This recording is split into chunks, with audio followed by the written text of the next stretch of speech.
Bonjour. Ça va bien? Oui. Ça va mieux? Mais ce que je peux voir, c'est que la grippe, elle traîne encore. Il y en a quelques-uns qui ont probablement n'ont pas rétabli, mais ça va venir. Le printemps s'en vient.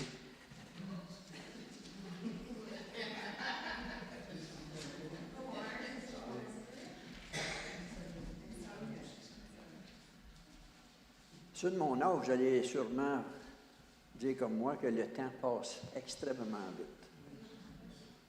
On dirait que rendu le lundi, hop, c'est rendu encore lundi, c'est rendu dimanche. Mais là, cette semaine, pas cette semaine, mais depuis décembre, on dirait que je rajeunis. J'ai trouvé ça long l'hiver. Ça doit être parce que je rajeunis.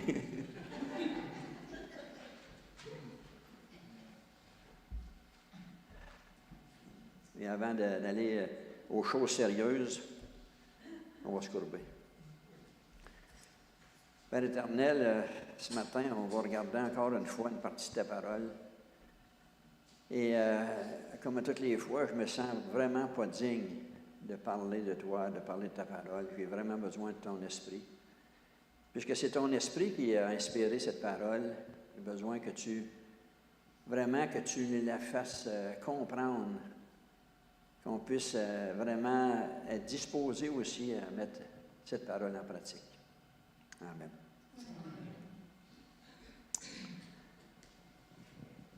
Mais pour quelques-uns d'entre nous, là, pas les vieux, là, quelques-uns d'entre nous, mais en particulier ceux qui ont grandi dans la grande Église. Il y en a quelques-uns qui ont grandi dans la grande Église. La vie chrétienne nous a longtemps été présentée comme une série de règles à respecter, des règles à suivre. On devait obéir aux 10 commandements de Moïse, mais on avait ajouté à ça 7 autres commandements. Puis ces commandements, ils étaient souvent accompagnés aussi d'autres règles qui étaient censées nous montrer comment il fallait se conduire. Fait que ça devenait compliqué. On en avait beaucoup de choses à faire. Et ensuite, en se convertissant, on pourrait dire, puis en découvrant le Nouveau Testament, il y avait une question qui nous revenait régulièrement, en tout cas pour moi. La question que je me posais, c'était, mais quel rôle la loi de Moïse a-t-elle encore dans ma vie? Quel rôle elle a encore dans la vie d'un chrétien? Puisque d'un côté, nous lisons que Christ a tout accompli la loi. Puis de l'autre côté, je lui affirme que pas un seul iota ne sera enlevé de cette loi. Fait que comment ces deux vérités-là peuvent-elles s'accorder ensemble? Eh bien, l'apôtre Paul répond précisément à cette question à travers des instructions qu'il donne aux chrétiens de Rome dans l'Épître aux Romains, chapitre 7, versets 1 à 13. Il nous enseigne comment le croyant de la Nouvelle Alliance doit comprendre la loi, doit comprendre le péché puis la grâce. Fait que tournons dans l'Épître aux Romains, chapitre 7,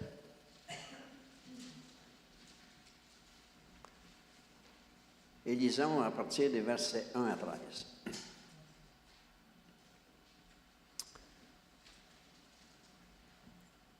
Ignorez-vous, frères, quand je parle à des gens qui connaissent la loi, que la loi exerce son pouvoir sur l'homme aussi longtemps qu'il vit. Ainsi, une femme mariée est liée par la loi à son mari tant qu'il est vivant. Mais si le mari meurt, elle est dégagée de la loi qui l'a liée à son mari. Si donc du vivant de son mari, elle devint la femme d'un autre homme, elle sera appelée adultère. Mais si le mari meurt, elle est affranchie de la loi, de sorte qu'elle n'est point adultère en devenant la femme d'un autre. De même, mes frères, vous aussi, vous avez été, par le corps de Christ, mis à mort en ce qui concerne la loi, pour que vous apparteniez à un autre, à celui qui est ressuscité des morts, afin que vous portions du fruit pour Dieu. Car lorsque nous étions dans la chair, les passions des péchés provoqués par la loi agissaient dans nos membres de sorte que nous portions des fruits pour la mort. Mais maintenant, nous avons été dégagés de la loi, étant morts à cette loi sous laquelle nous étions retenus, de sorte que nous servons sous le régime nouveau de l'Esprit et selon la lettre qui a vieilli, c'est-à-dire. Que dirons-nous donc? La loi est-elle péché? Loin de là. Mais je n'ai connu le péché que par la loi. Car je ne savais pas, car je n'avais pas connu la convoitise, si la loi ne m'avait pas dit, tu ne convoiteras pas. Et le péché, saisissant l'occasion, produisit en moi, par le commandement, toutes sortes de convoitises, car sans la loi, le péché est mort. Pour moi, étant autrefois sans loi, je vivais, mais quand le commandement vint, le péché reprit vie, et moi je mourus. Ainsi, le commandement qui conduit à la vie se trouva pour moi conduire à la mort. Car le péché, saisissant l'occasion, me conduisit par le commandement, et par lui me fit mourir. La loi donc est sainte, et le commandement est saint, juste et bon. Ce qui est bon, a-t-il donc été pour moi une cause de mort? Loin de là. Mais c'est le péché, afin qu'il se manifeste comme péché, en me donnant la mort par ce qui est bon, et que par le commandement, il devienne condamnable au plus haut point.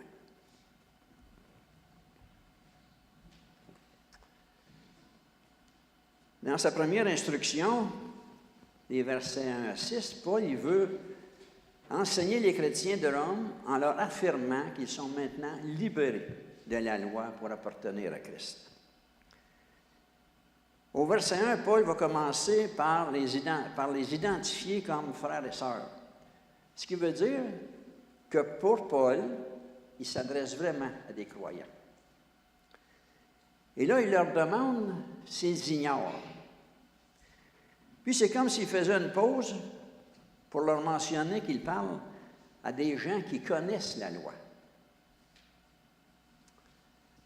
Et on peut penser que la loi dont il parle ici, c'est la loi de Moïse, qui comprend en plus des 10 commandements, toutes les règles que le Seigneur leur avait données pour vivre dans le pays promis. Mais il pourrait aussi s'agir de la loi qui était en vigueur dans l'Empire romain, puisque la Bible Tob traduit des gens compétents en matière de loi. Mais si la loi en question était la loi de Moïse, ceux qui la connaissaient étaient bien entendu, en particulier les Juifs, dont certains voulaient que les chrétiens observent aussi la loi en plus de la foi en Christ. Mais les non-juifs, qui étaient croyants, eux aussi, avaient une très bonne idée de ce qu'était la loi, puisque c'est à partir, on pourrait dire, de l'Ancien Testament qu'ils avaient été instruits au sujet de Christ. Ensuite, Paul leur rappelle un principe assez simple.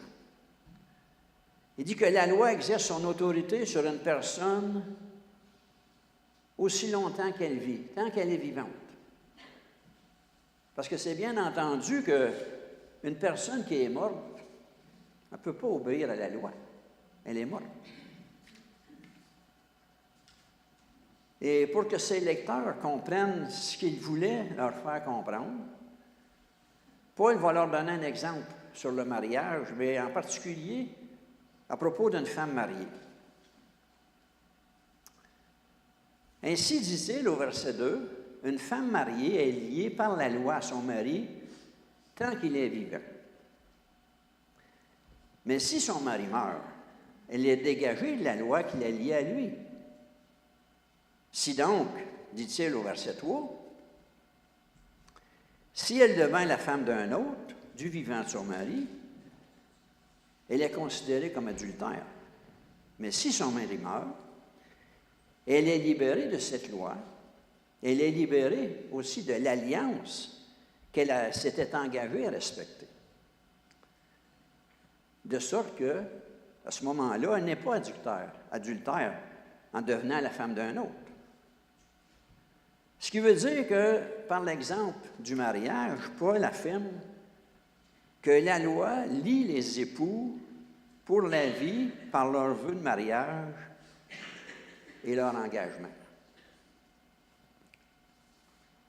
Et tant qu'ils sont mariés, ils ne peuvent devenir, tant qu'ils sont mariés puis tant qu'ils sont vivants, ils ne peuvent devenir ni l'époux ni l'épouse d'une autre personne. Seule la mort peut rompre la dépendance entre les époux et annuler les exigences de la loi. De la même manière, le chrétien est mort avec Christ. Et il se trouve à être libéré de ses anciens maîtres. Puis ces anciens maîtres ne sont pas seulement le péché puis la mort, mais aussi la loi. De même, au verset 4, Paul mentionne mes frères et sœurs. Vous aussi, vous avez été mis à mort par rapport à la loi à travers le corps de Christ pour appartenir à un autre. À celui qui est ressuscité d'entre les morts afin que nous portions du fruit pour Dieu. On peut dire que dans sa mort avec Christ, le croyant n'a en vérité qu'un seul Seigneur, un seul mari, puis un seul privilège, c'est de porter des fruits pour Dieu. On peut dire que notre mort avec Christ vient tout changer dans notre relation avec la loi. Et tout comme la femme qui est libre de se remarier à un autre homme après la mort de son mari, dans le domaine de la loi ou dans le domaine de la foi, c'est la même chose. C'est le même principe.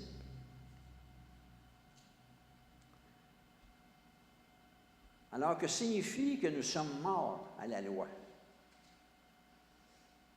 Eh bien, de la même manière que nous sommes morts au péché, comme on a vu au chapitre 6, par rapport à la loi de Moïse, nous pouvons légitimement nous considérer comme morts. Nous ne sommes plus sous la domination de la loi. On a été libérés de cette loi. Ça ne veut pas dire ça qu'on peut faire n'importe quoi, là. Mais ce n'est plus la loi qui nous conduit.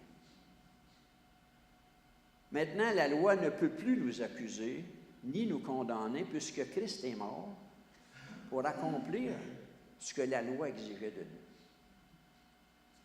Christ a tout accompli de son vivant, la loi au complet. Toutes les exigences de l'Ancien Testament, il les a vécues. Il a été tenté en toutes choses, sans jamais pécher, mais il a tout accompli aussi les exigences de la loi. Puis il est mort à notre place.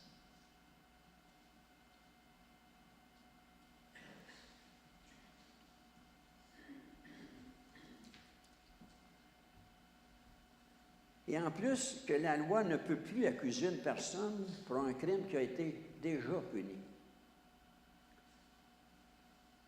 Mon crime a été puni en Jésus-Christ. Donc, il peut plus, la loi ne peut plus me raccuser encore une fois pour le deuxième crime, pour le même crime, c'est-à-dire. Elle ne peut plus non plus accuser quelqu'un qui est mort. Il est mort. Et Paul, dans Galates 2,9, nous dit, en effet, par la loi, moi-même, je suis mort à la loi afin de vivre pour Dieu. Nous sommes morts à la loi comme Paul. Pourquoi? Afin de vivre pour Dieu.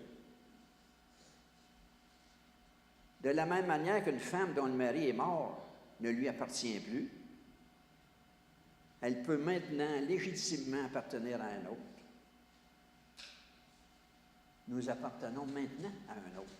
Nous sommes, on pourrait dire, passés, mariés à la loi, à mariés à Christ, qui est l'époux de l'Église. L'Église, nous sommes l'épouse. Christ est notre époux. Nous sommes maintenant liés à Christ. En effet, lorsque nous étions dans la chair, livrés à notre propre nature, encore là, ça veut dire lorsque nous étions dans la chair. Ça veut dire que nous ne sommes plus dans la chair. Nous ne sommes plus livrés à notre propre nature. Les passions pécheresses éveillées par la loi agissaient dans nos membres de sorte que nous portions des fruits pour la mort. Mais maintenant, nous avons été libérés de la loi, car nous sommes morts à ce qui nous retenait prisonniers. De sorte que nous servons maintenant sous le régime nouveau de l'Esprit, et non sous le régime ancien de la loi écrite. Et là, le maintenant est très important, puisque ce n'est plus la loi qui nous conduit. Nous en sommes dégagés. Nous ne sommes plus sur le régime et son emprise légaliste, mais sous un régime nouveau, celui de l'Esprit, puisque nous sommes nés de l'Esprit. Nous avons été dégagés, on pourrait dire, de la loi qui a vieilli. Ce qui veut dire que si nous sommes vraiment morts à la loi, eh bien, soyons assurés que cette loi ne peut plus nous condamner.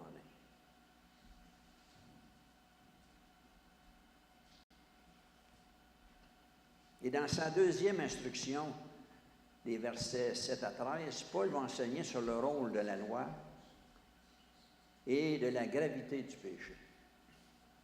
Il a traité ce sujet de la loi au chapitre 3 comme étant insuffisant à justifier le pécheur. Mais cette fois, il va traiter de l'insuffisance de la loi à sanctifier. Et au verset 7, Paul interroge à nouveau les chrétiens de Rome en leur disant « Mais que dirons-nous donc? La loi est-elle péché? Autrement dit, y a-t-il du mal dans la loi? Est-elle la cause du péché? » Et la réponse est encore catégorique. Certainement pas. Loin de là. La loi ne crée pas le péché, mais elle l'identifie. La loi sert à rendre conscient l'être humain qu'il est pécheur. Puisque sans la loi, nous ne pourrions pas comprendre ce qui est réellement le péché. Si personne ne me dit que quelque chose est mal, comment je peux savoir que c'est mal? Et bien que la loi ne soit pas mal, étant donné qu'elle vient de Dieu, c'est sûr qu'elle n'est pas mal, de plus, on pourrait dire qu'elle a une très grande utilité. Mais comme Paul le dit, il a connu le péché que par l'intermédiaire de la loi. C'est elle qui l'a enseigné ce qui était le péché. En effet, dit-il, je n'aurais pas su que c'était mal de désirer ce que les autres possèdent, si la loi ne m'avait pas dit, tu ne convoiteras pas. C'est vraiment la loi qui lui a donné ou qui lui a montré que la convoitise était un péché. Et en profitant de l'occasion offerte par ce commandement, dit-il au verset 8, le péché qui était en moi a trouvé dans le commandement une occasion de se manifester. L'interdiction même lui a servi pour produire en lui toutes sortes de désirs. Et on pourrait dire, l'interdiction a servi en nous aussi pour produire toutes sortes de désirs. Et si on regarde juste simplement l'histoire, l'exemple, c'est-à-dire d'un enfant. Un enfant en bas âge en particulier, là, si vous avez remarqué, c'est qu'ils ne sont pas tous pareils. Les votes, ça sort, c'est sûr que c'est pas pareil. Là, mais la plupart du temps, il ne sera pas tenté de faire une chose qui est mal avant qu'on lui dise que c'est interdit de faire ça. Nous, on a eu une garderie pendant 20 quelques années, là. Fait qu'on a vu ça un peu.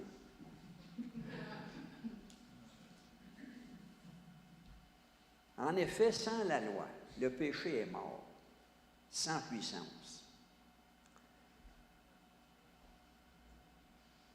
Quand la loi est venue me demander d'obéir, j'ai découvert en moi mon désir de lui résister. Ça, c'est Paul qui dit ça. Mais je pourrais dire ça aussi. Quand la loi est venue, j'ai découvert mon désir de lui résister. Je suis un rebelle. Et plutôt que de lui donner la victoire sur le péché, la loi n'a fait qu'augmenter ses désirs. Et Paul dit au verset 9 que pour sa part, avant d'être soumis à la loi, autrefois je vivais, mais quand le commandement est venu, le péché a pris vie en moi et je suis mort. Mais là, on pourrait se demander, de quoi il parle, ici-là? De quelle période de sa vie il veut parler? Et peut-être que c'est dans sa petite enfance. Parce que les enfants juifs n'étaient pas soumis, on pourrait dire, à observer la loi avant l'âge de 12-13 ans. Avant ça, légalement, il n'y avait pas d'obligation. Et comme il le dit, c'est là que le commandement est venu. Avant, dans sa petite enfance, il n'était pas conscient des exigences de la loi. Mais ici, certains commentateurs avancent aussi deux idées. La première, c'est comme on vient de voir, là, Paul vivait sans la loi, c'est-à-dire durant sa petite enfance, ou bien qu'il parle d'une période qui s'écoulait entre Abraham et Moïse, la période où les Juifs n'avaient pas de loi. Personnellement, ma préférence, c'est la première, c'est que Paul parle de sa petite enfance, mais quoi qu'il en soit, Paul dit, lorsque la loi vint, il s'est trouvé que le commandement qui devait conduire à la vie m'a conduit à la mort. Dans Lévitique 18:8, Dieu affirme, « Vous garderez mes commandements, vous garderez mes principes, mes ordonnances, et l'homme qui les pratiquera vivra par elles. » La loi a été donnée pour conduire à la vie puis à la bénédiction de Dieu. Mais comme chaque être humain est incapable de par lui-même d'accomplir parfaitement et de suivre parfaitement ce que la loi dit, il se trouve qu'elle met en évidence le péché qui conduit inévitablement à la mort. Et c'est à ce moment-là que Paul prit conscience d'être un pécheur, c'est-à-dire d'être un condamné à mort.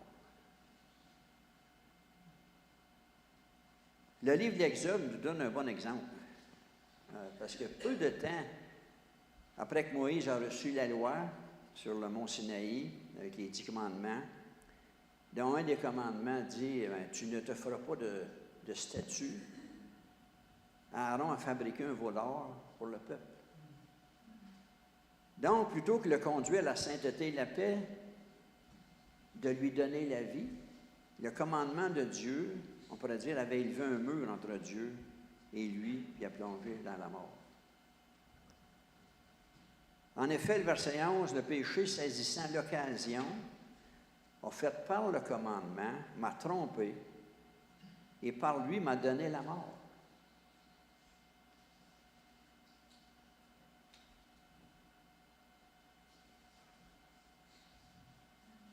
Là, je me trouve un autre moyen de...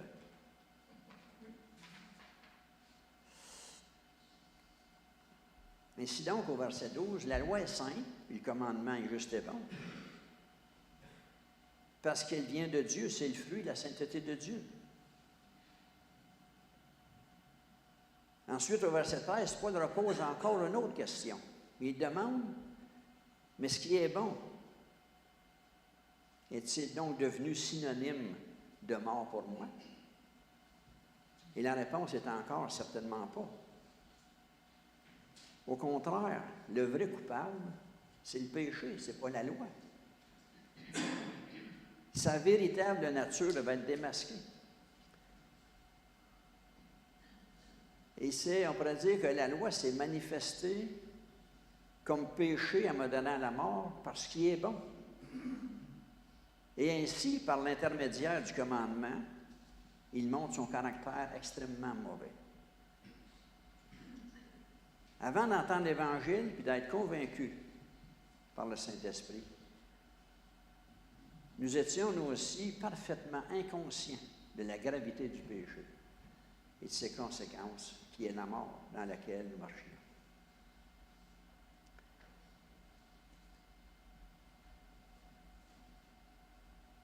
Mais heureusement que Paul ne s'arrête pas là. Il y a une bonne nouvelle. C'est que Dieu a pourvu à une solution pour le pardon de nos péchés et pour nous sauver de la mort. La Bible dit que Christ nous a rachetés de la malédiction de la loi, étant devenu lui-même une malédiction. Comme j'ai dit tantôt, de sa naissance à sa mort, il n'a jamais péché. Il a été tenté en toutes choses, sans jamais pécher. Mais en accomplissant toutes les règles de la loi. Et il est devenu malédiction pour nous, dans le sens que tous nos péchés qu'on a faits et qu'on fera étaient sur ses épaules lorsque son père s'est détourné de lui. Il s'est détourné de lui parce qu'il n'était pas capable de regarder son fils rempli de nos péchés. Et c'est dans ce sens-là qu'il a été malédiction pour nous. Il a été fait malédiction pour nous. Et comme Dieu l'avait promis dans l'Ancien Testament, qu'il nous donnerait un cœur nouveau, qu'il nous mettrait en nous un esprit nouveau, il a dit, j'ôterai de votre chair le cœur de pierre et je donnerai un cœur de chair. Je mettrai mon esprit en vous, je ferai de vous que vous sachiez, c'est-à-dire que vous suiviez mes instructions et que vous suivez mes ordonnances. Maintenant, la question sur laquelle on doit s'interroger, c'est, avons-nous vraiment reçu de Dieu ce cœur nouveau, qui fera en sorte que je désirais plaire à Dieu et lui obéir?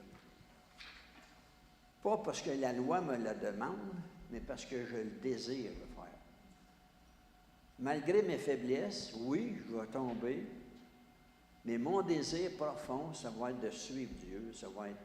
Mais pour ça, ça me prend un cœur nouveau. Mon vieux cœur de chair ne voulait pas faire ça. Parce que si nous cherchons à plaire au Seigneur en observant la loi de nos propres forces, ça, c'est un échec assuré. Seul Christ peut me donner la joie de le servir, parce que seul lui a tout accompli. Et seul Christ aussi peut nous donner la force et la volonté de résister au péché. Parce qu'il ne faut pas se leurrer, là. Tant qu'on va être dans cette chair, on va être tenté de suivre notre chair.